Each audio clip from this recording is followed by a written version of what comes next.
Hola, estimados estudiantes, espero se encuentren muy bien. Esta clase decidí, por situaciones diferentes, realizarla de manera sincrónica.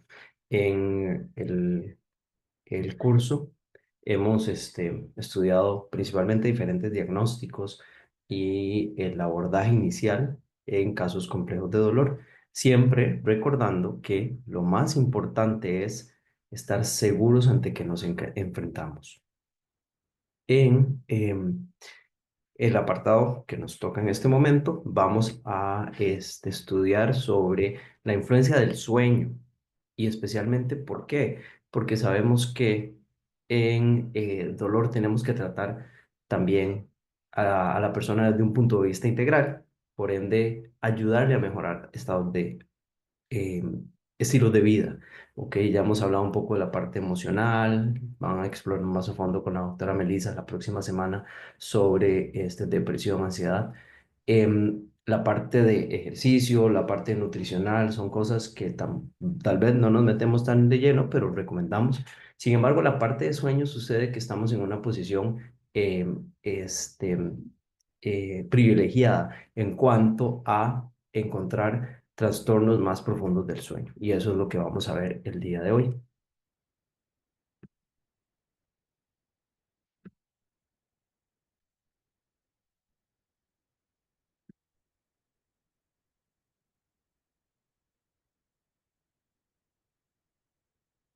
La clase más o menos va a ser de unos 45 minutos para que tengan oportunidad de revisar un poco también el artículo sobre bruxismo que les pondré en el curso.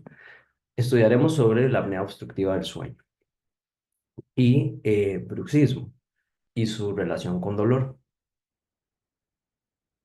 Algo que siempre me gusta poner en claro al inicio es que los tiempos cambian, las necesidades cambian. Ninguno de ustedes se va a imaginar con un celular ahorita como ese viejo. Los celulares tienen las mismas capacidades que tiene el viejo, pero este, hoy por hoy tienen un montón de nuevas herramientas que por supuesto son para nuestro beneficio. Tres paradigmas que tienen que tener en mente. Número uno, desde el momento que ustedes están conversando con un paciente, están realizando una intervención. Por eso se llama una intervención terapéutica. En dolor eso es vital y es importantísimo tenerlo claro. Número dos, no existen los casos sencillos. No existen. Pueden haber, pueden tener un paciente para una profilaxis con una condición sistémica terrible y una limitación de apertura terrible, que eso ya lo convierte en un caso complejo. Y número tres, en encontrar el diagnóstico muchas veces ya está el 50% del tratamiento listo. ¿Por qué? Porque muchas veces el no saber el diagnóstico nos hace realizar cosas que son innecesarias. Es esencial que conozcamos sobre sueño. Antes, en tiempos pasados, cuando yo estudiaba en la universidad, el que menos dormía era el más carga. Ahora ustedes saben que el sueño es necesario. De hecho, Galeno decía, uno de los médicos más famosos de la historia, médico de los gladiadores y emperadores en el Imperio Romano, hablaba de que en el sueño era el único momento en donde el cerebro se autolimpiaba. En el día todo circulaba por el cuerpo y en la noche el cerebro recogía todos esos desechos y se autolimpiaba. Hoy por hoy parece tonto escuchar esto, pero como van a ver más adelante, parece que no está equivocado. Se ha demostrado que sueño profundo y sueño REM favorecen la longevidad, disminuyen el riesgo a muchos diferentes tipos de cáncer, aumentan la resiliencia incluso emocional, dormir bien, porque se ha determinado que lo contrario, mal sueño, poca calidad del sueño se asocia a desórdenes psiquiátricos, aumento de la ansiedad, aumento de depresión, mayor susceptibilidad a diferentes tipos de cáncer. Figúrense que solamente 5 noches donde usted duerma menos de 4 horas, si usted está sano, hace que su nivel de azúcar en sangre se descontrole completamente, es decir, afecta al metabolismo. Si uno duerme mucho menos de 6 horas al día, tiene el triple de facilidad de contagiarse de las gripes gripe común, por ejemplo. Y si uno duerme menos de 5 horas por noche, el odds ratio para cualquier tipo de cáncer aumenta a un punto. El odds ratio es la probabilidad de que una persona, por decirlo así, tiene de tener algo comparado a otro. Es decir, aumenta el doble. Pero ¿por qué dormimos? El sueño es un proceso activo, no pasivo, en donde el cerebro está completamente eh, manifestándose, aunque con diferentes ondas eléctricas, por decirlo así. Tenemos diferentes etapas. La etapa uno, en donde tenemos las famosas ondas tera, la etapa 2, la etapa 3 y la etapa REM. Resulta que lo más importante que necesitamos recordar nosotros es que durante sueño uno y 2 hay muchos movimientos musculares. Es el momento en donde incluso se da más actividad para funcionar. Mientras que en sueño profundo y sueño REM esto no sucede. Lo interesante es que en sueño profundo es el momento en donde prácticamente el cerebro se recupera. Y en sueño REM el cerebro está casi tan activo que cuando uno está despierto. Parece que el cerebro por completo no se apaga. En el sueño REM no hay movimiento del todo. Muy importante saber, el mejor alivio para el estrés, eh, potenciador del sistema inmune, estabilizador emocional, siempre va a ser el sueño. El sueño se puede evaluar con una polisomnografía, ya sea en casa, que son las más cómodas, o ya sea en un centro o en un laboratorio de sueño. Estos son los ciclos que tenemos. Entonces, ¿qué pasa? Conforme la noche aumenta, tenemos más sueño REM y más sueño profundo. Es decir, si ustedes tienen un examen, lo mejor que pueden hacer es dormir bien, porque cuando llegan a sueño profundo y sueño REM es cuando se consolida la memoria. Si ustedes duermen solamente 3 o 4 horas, más bien se estupidizaron para el examen, porque todas sus funciones al día siguiente se van a ver disminuidas. En el día vamos a tener un montón de neurotransmisores para tenerlo a uno despierto. Vamos a tener adrenalina, acetilcolina, vamos a tener dopamina, norepinefrina, mientras que para tenerlo a uno dormido es un poquito más fácil.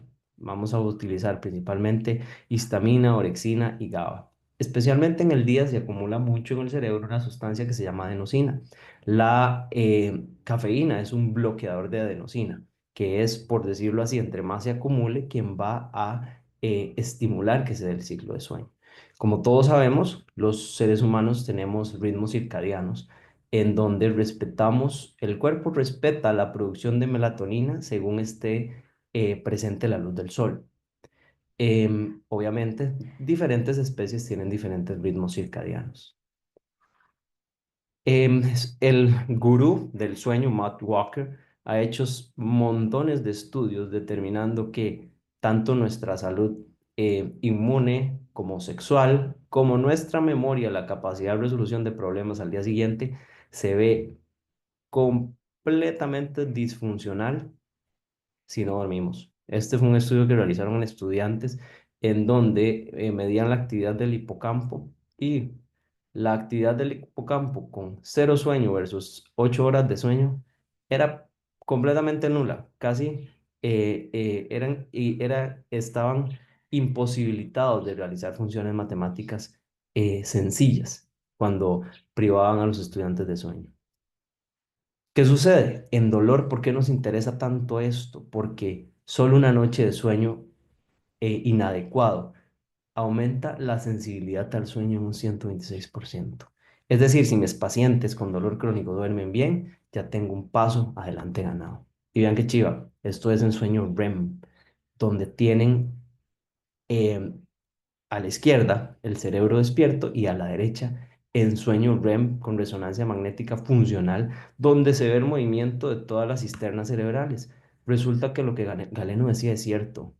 Si ustedes no llegan a sueño profundo, sueño REM, el sistema gliolinfático, que es el sistema linfático del cerebro, no tiene chance de limpiar los productos de desecho de todos sus pensamientos catastróficos y ansiosos del día, porque es en sueño REM en donde lo hace. Así que sueño profundo y sueño REM son importantísimos.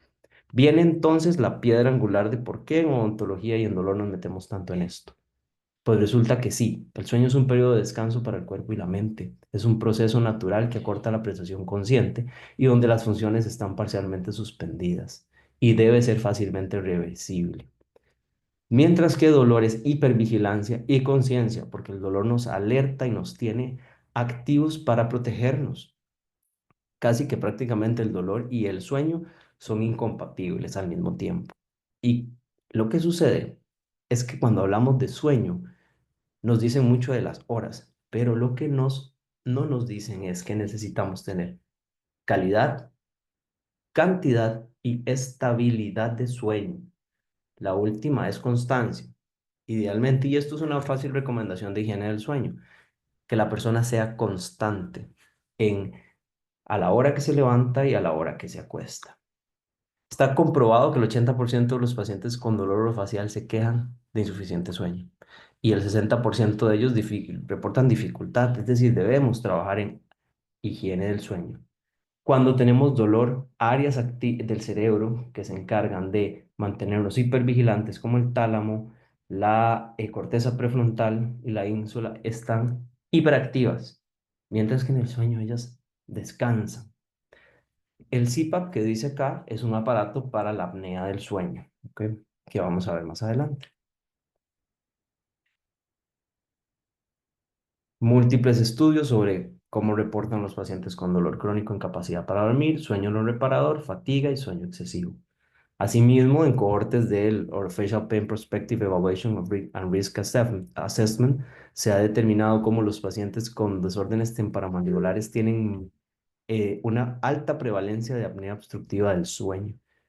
Y hay más incidencia de dolor temporomandibular en personas con apnea obstructiva del sueño. ¿Por qué? Porque el dolor temporomandibular se va a presentar cuando hay sobrecarga, cuando estamos susceptibles. Por ende, en un sistema más susceptible, vamos a tener más facilidad de tener una condición como esta.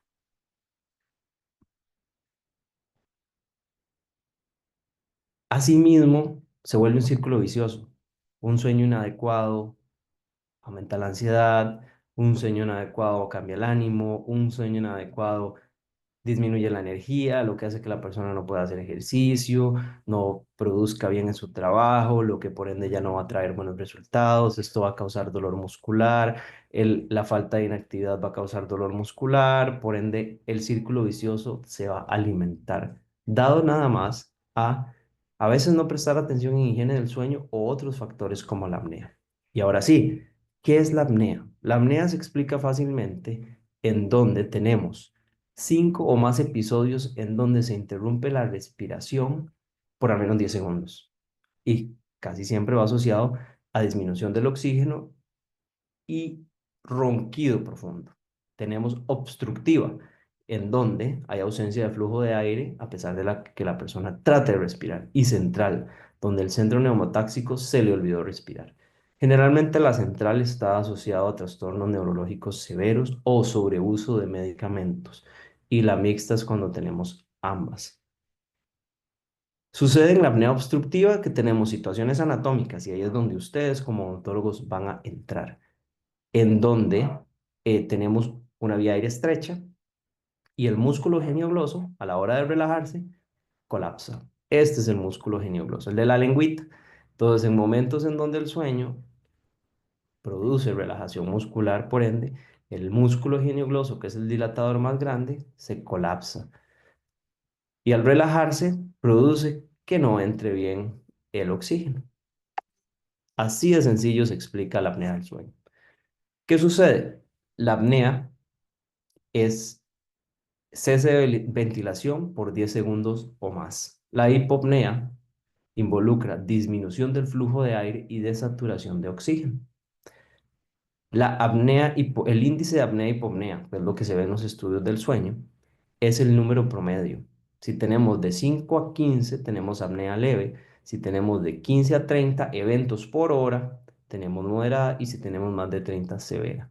También importa la saturación de oxígeno, que normalmente es más del 95%. De hecho, uno debe andar en el 17%.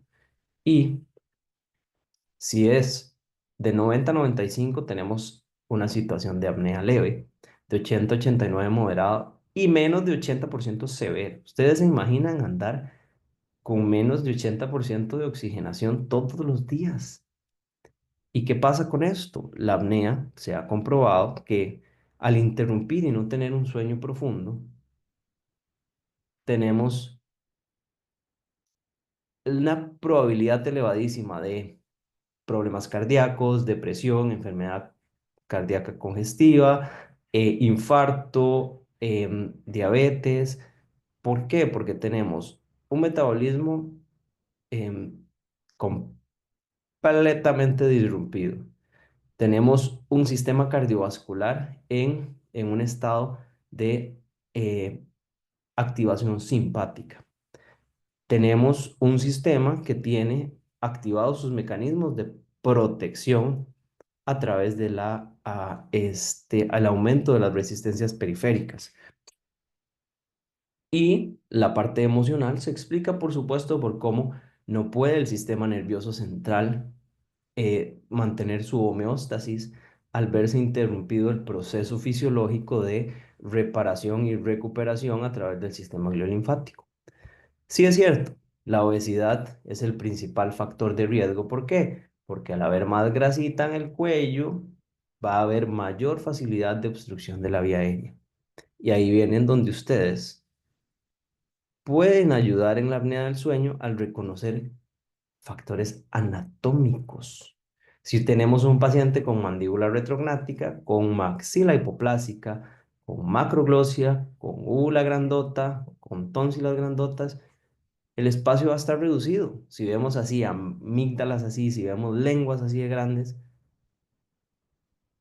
no vamos a poder respirar bien. Y para eso existe la clasificación de Mallampati. Resulta que un Mallampati clase 1 es cuando la base de la lengua y la úvula están bien separaditas. Clase 2, cuando a la hora de que la persona saca la lengua, apenas se ve la base de la úvula. Y clase 3, cuando vemos apenas un poquito de la úvula, y clase 4 cuando no se ve nada. Clase 3 y 4 tienen un riesgo altísimo de apnea obstructiva del sueño. Asimismo, ustedes van a ver facetas de desgaste, lenguas indentadas, porque la lengua se protruye, pegan los dientes, mordida profunda, paladares en flecha o muy profundos. Todo esto, por supuesto, va a restringir la vía aérea. ¿Y cuál es el business tan importante también? Cuando alguien ve esto, lo primero que piensa es, ah, los dientes se están desbaratando. Pues resulta que hoy por hoy necesito y ustedes necesitan entender que bruxismo y dolor no son iguales. Pasa en nuestro gremio que los odontólogos somos muy manuales, entonces uno quiere controlarlo todo y uno ve un diente desgastado, ya quiere levantarle la mordida a alguien para disque quitarle el estímulo. Pues resulta que no. Y esto es lindísimo de entender porque actualmente el bruxismo ya está más estudiado y hay un consenso del 2018 que este año precisamente en mayo fue eh, revisado y el paper está a disposición. Lo voy a poner en mediación para que también lo revisen.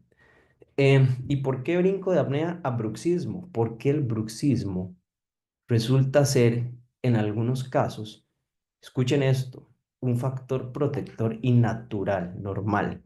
Se ha visto esto que ven aquí abajo que dice RMMA, son episodios de actividad rítmica de los músculos masticatorios. Se ha visto que los seres humanos tenemos en promedio unos 4 por hora y la hipótesis es que es para mantener el flujo de saliva normal, que tiene mucho sentido porque ustedes conversan con alguien y al rato tienen que mover la boca para lubricar porque las glándulas salivales no bombean. ¿Cuál es el business con el bruxismo? El bruxismo se define como un comportamiento, es una actividad motora de los músculos masticatorios, donde puede ser rítmica o no rítmica, en donde hay aumento del tono. No es un trastorno del movimiento ni del sueño en personas sanas. En la vigilia es una actividad en donde hay tensión muscular y es diferente el del sueño del de la vigilia, porque el de la vigilia este, se asocia más a hábitos diurnos inconscientes, así como morderse las uñas, así como estarse moviendo constantemente, asociado a otras situaciones biopsicosociales.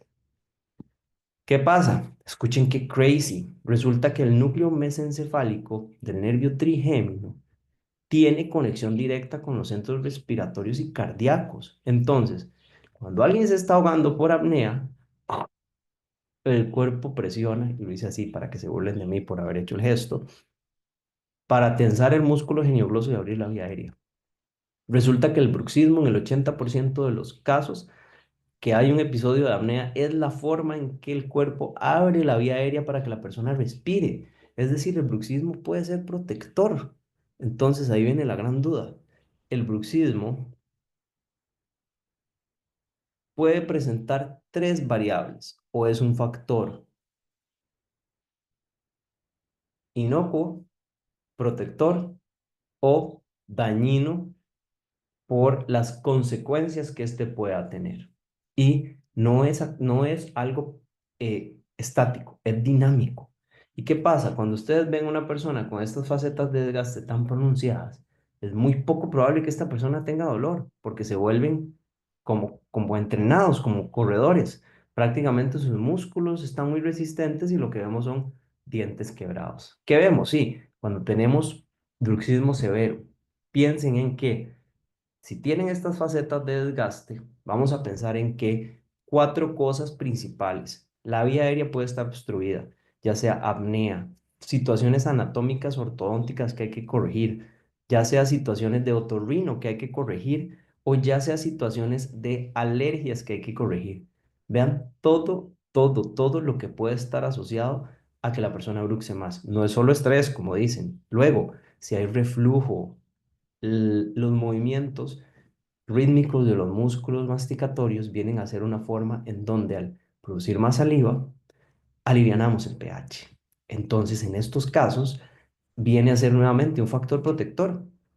Es decir, el movimiento produce más saliva, el pH se hace más básico cuando hay reflujo.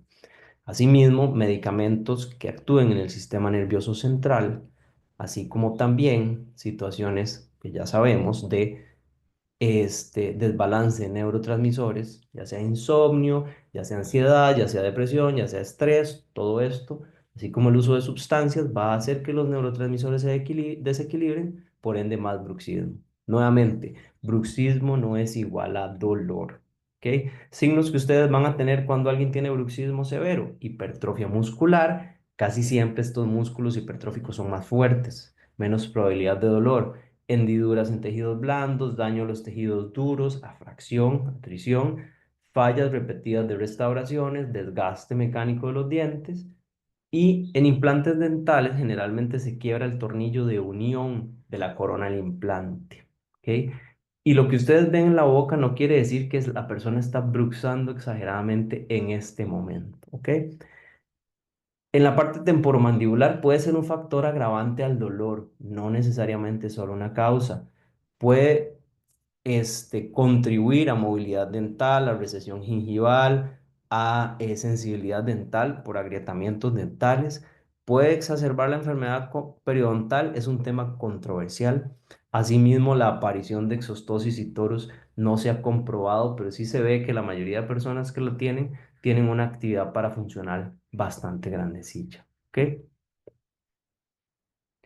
Con respecto al tratamiento del bruxismo, resulta que no es algo que debemos tratar, debemos controlar sus efectos adversos, porque si la persona tiene apnea, es muy probable que si ustedes ayuden a la persona a manejar la apnea, ya sea con un aparato oral o con un CPAP, que lo veremos en el segundo semestre, el bruxismo disminuye. Si la persona tiene un asunto ansioso o depresivo y tratamos esto, ya probablemente el bruxismo va a disminuir. Si la persona tiene un medicamento, hay que conversar o hacer interconsulta para ver cómo ayudamos en el manejo de las dos condiciones sin afectar a la persona. Si tenemos también reflujo gastroesofágico, problemas alérgicos, todo esto se debe evaluar de manera integral. Así que recuerden, tratamiento en realidad del bruxismo no es algo directo. Tratamos los efectos, ¿sí? Los aparatos orales ayudan, los relajantes musculares ayudan, mejorar el sueño. Vean que ahí está con negrita. Higiene del sueño. También esto lo vamos a colocar en mediación. Van a tener tres cosas.